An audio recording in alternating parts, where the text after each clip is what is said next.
Good afternoon, everyone. I hope you can hear me. I just wanted to introduce you to Luke Grenfell-Shaw. He is a young patient who was diagnosed with stage 4 cancer at the age of 24. After his cancer treatment finished, Luke decided to embark on a cycle journey to raise money for some charities here in the UK, and he cycled from Bristol to Beijing. I'll hand over to Luke. He can tell you about his journey and all the people that he met during that journey. Thank you very much, Nelly. Hi, everyone. It's a real honor and pleasure to be able to talk to you all today. So hello to you all, whether it's morning, afternoon, or where I am, at least I'm in Kyrgyzstan right now, it's in the evening. So I'm really excited to be able to share my story and give you guys just a human perspective. You see many human stories every single day.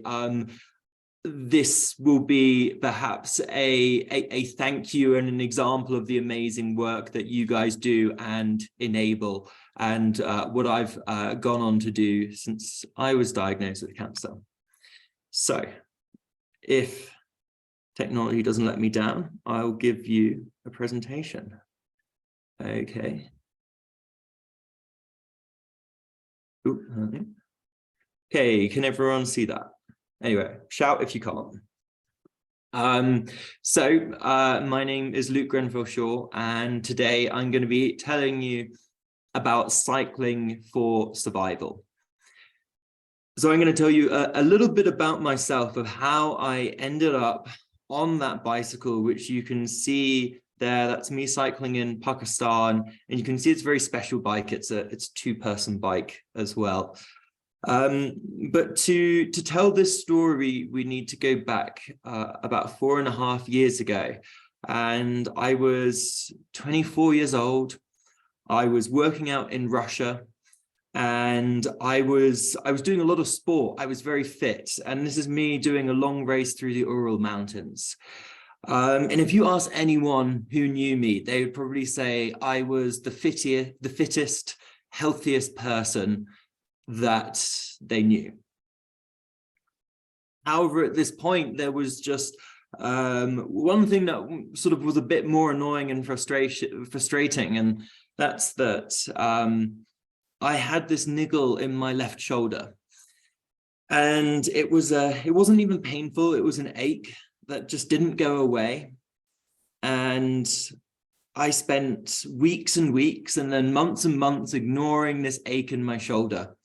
And I thought it was, saw a physio. They told me it was a winged scapula. I did some physio exercises, and, still the ache did not go away.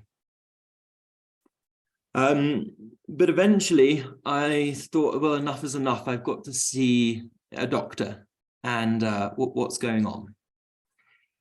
Now, this is a little quiz for you. It's a little test. I think we're all medical professionals here. So in the following photo, see if you can spot what is wrong.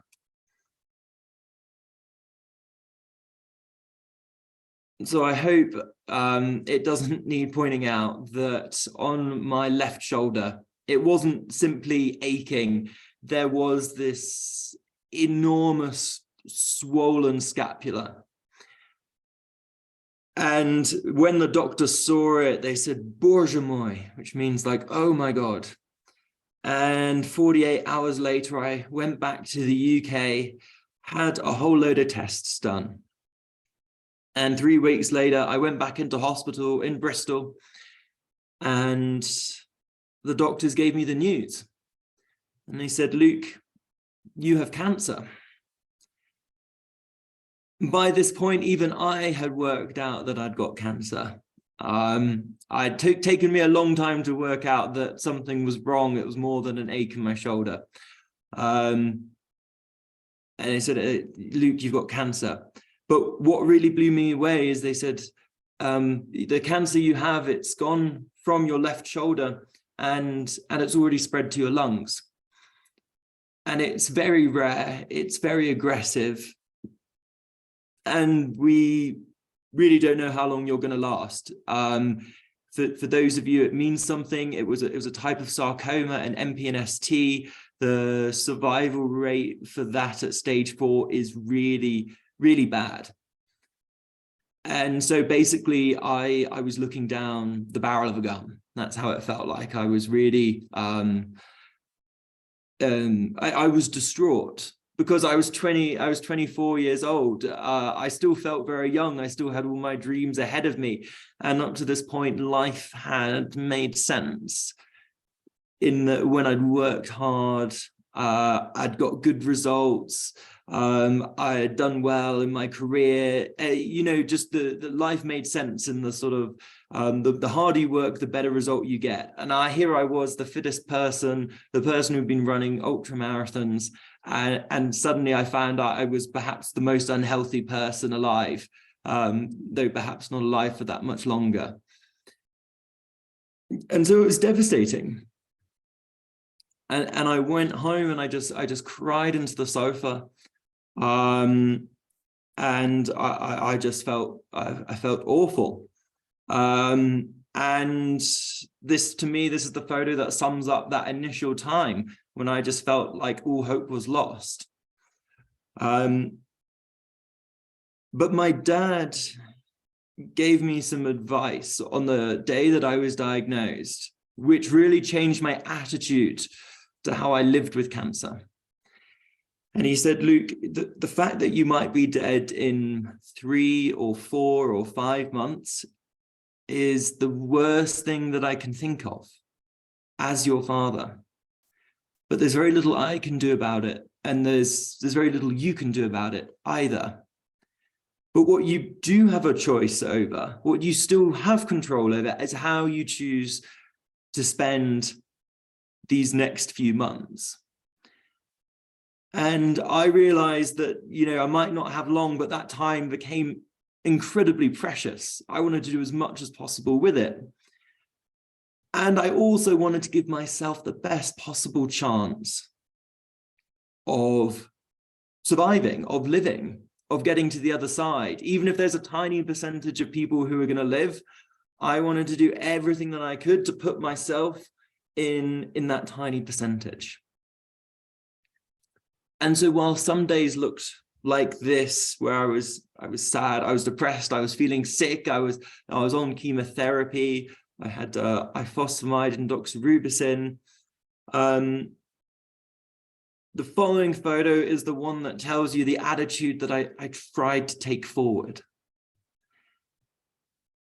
Because this is also me in hospital.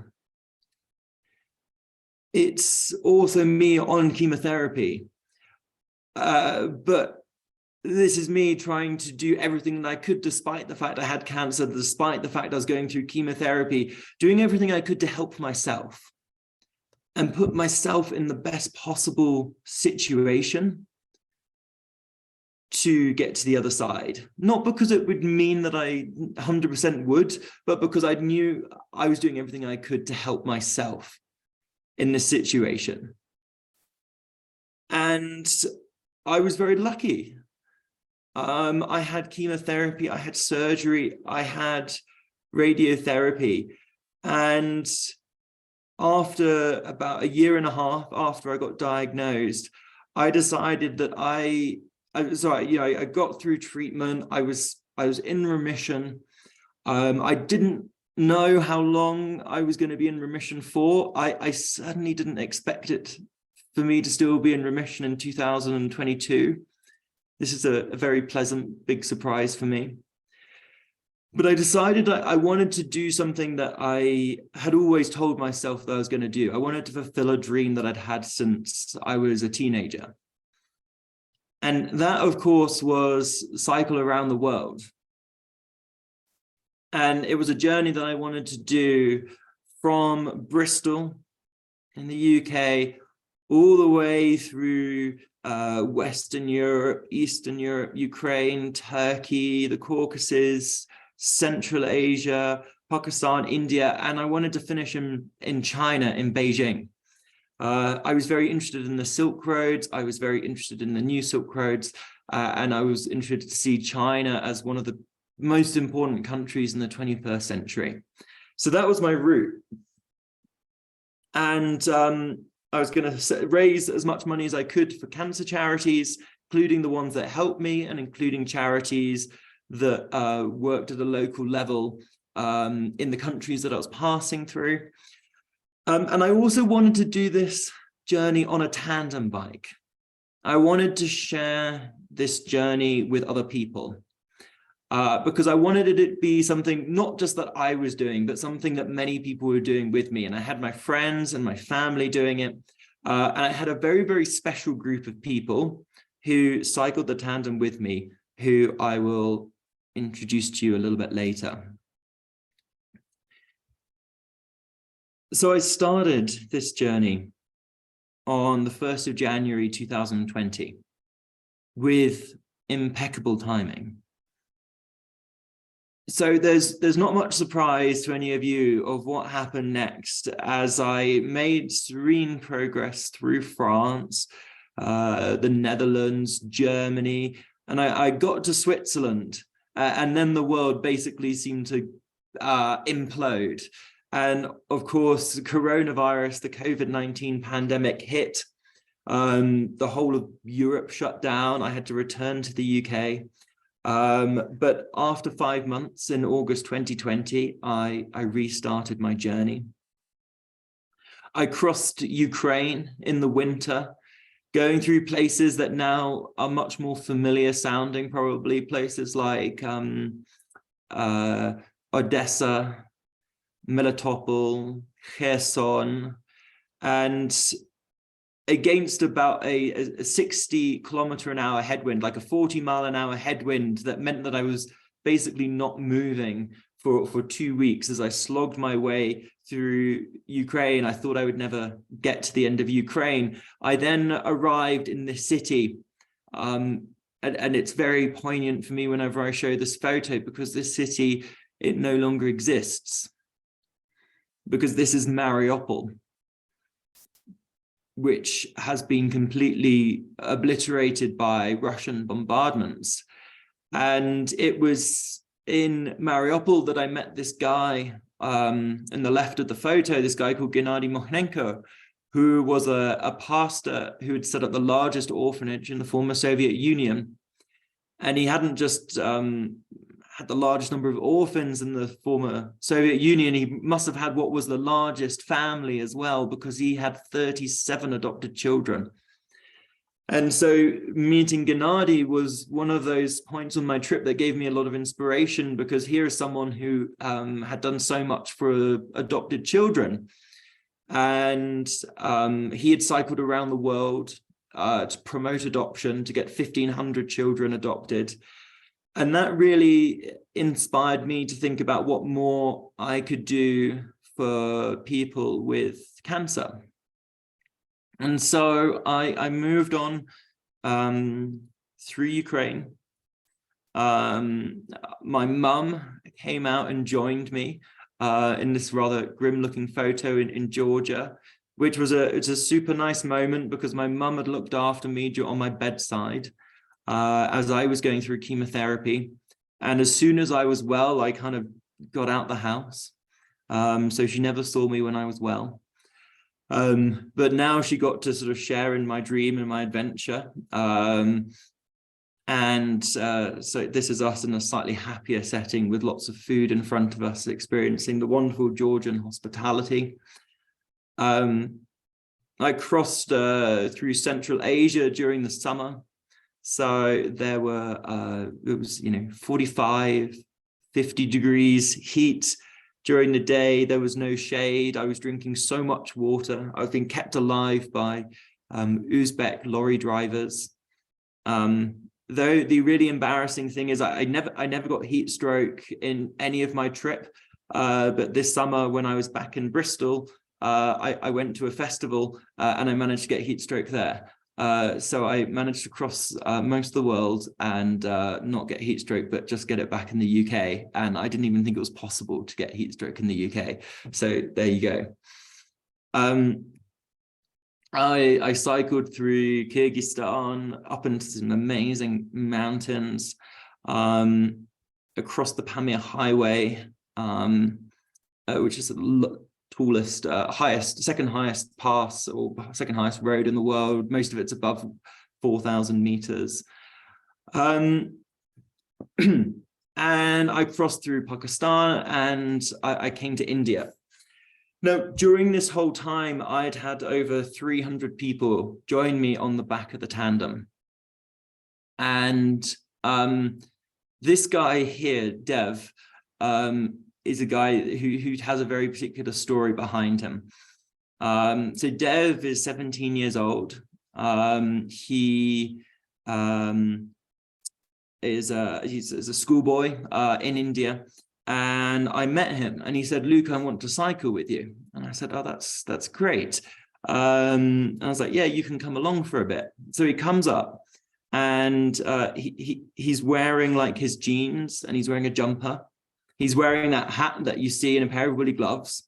And I was in my shorts and my t-shirt and I was thinking, this guy, what's he doing? And I was like, Deb, like, by the way, how long have you, when was the last time you cycled your bike? And he was like, 2 years ago. I was like, okay. And how far are we cycling together? And he's like, oh no, I'll just join you. You know, for as long as you've got, I'll join you. I was a bit worried about this. So I'd love to know in your mind of how long you think Dev lasted, like to the end of the city for a couple of hours. Well, we ended up cycling over 1,000 kilometers across India together. And that's not the only reason why Dev is one of my favorite people. Dev is one of my favorite people because he shows what is possible with cancer. Because Dev was diagnosed with cancer when he was a little boy. And his father, who was a doctor, said, no, there's no chance he's going to live. But his mother, being his mother, said, well, screw you, I'm going to go to the doctor and do everything I can to help my son. Thanks to the medical care, to people like yourselves, Dev survived. Now, Dev is someone who had every single reason in the book never to join me on my cycle ride. You know, he wasn't a cyclist. He wasn't that fit. He hadn't been on his bike for ages, and he'd had cancer. But it's also Dev who shows what you can do with cancer so much better than I. And there's a word that I have for people like Dev and people like myself. And it really came out in because I found that I couldn't use the word cancer survivor. It was a word that I really hated, because for me, the idea of a survivor is gives some sort of idea of certainty, some idea of that you have beaten cancer, that you have won, and you can now move on with your life. But for me, when I was diagnosed with cancer, it was something that I knew I was going to have to live with and face and deal with on a daily basis. That there was never going to be some certainty of I've got through cancer. I can now live with certainty on the other side. Because I remember reading an article about some boy who also, well, like someone who's 19 who's also had a sarcoma. I was reading his blog and he was saying, this guy, I've been cancer free for this many months. I'm a cancer survivor. And then there was a postscript to that blog that said, this chap then passed away a month later. So for me, the idea of having cancer is something that you have to live with the uncertainty, whether that's not know how long I'm going to live, whether I'm going to be able to have a family, whether I'm going to finish my cycle ride. And then the challenges, such as going through chemotherapy, such as some of the treatment or the scans or the uncertainty. But on the other side, the term can liver is one that acknowledges that we can live with cancer. We can live richly and fully. And that is how I've tried to live my life for the past 4.5 years, still not knowing how long it will last. And it's an attitude that reflects the power of taking control of the things that you can take control of in a situation. And so that is what this ride has been about, showing what is possible with cancer. But it's not about me showing what's possible with cancer most of all. It's about me sharing this journey with other can livers, with other people with cancer diagnoses. And whether that's been in the UK, in Kosovo, in Uzbekistan, Pakistan, or India, or Bangladesh, that is the message that I've wanted to share with as many people as possible. And you might be wondering what happened to the ride. Did I complete the ride?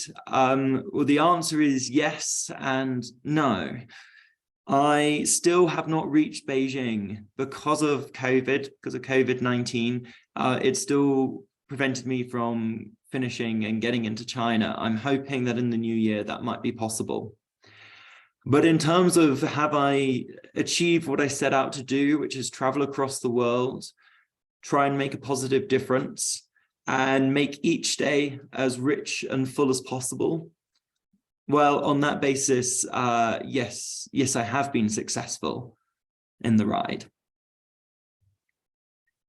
In the very final bit of my talk, I just want to pull out 3 things from my own personal story that were enormously beneficial. I felt were enormously beneficial.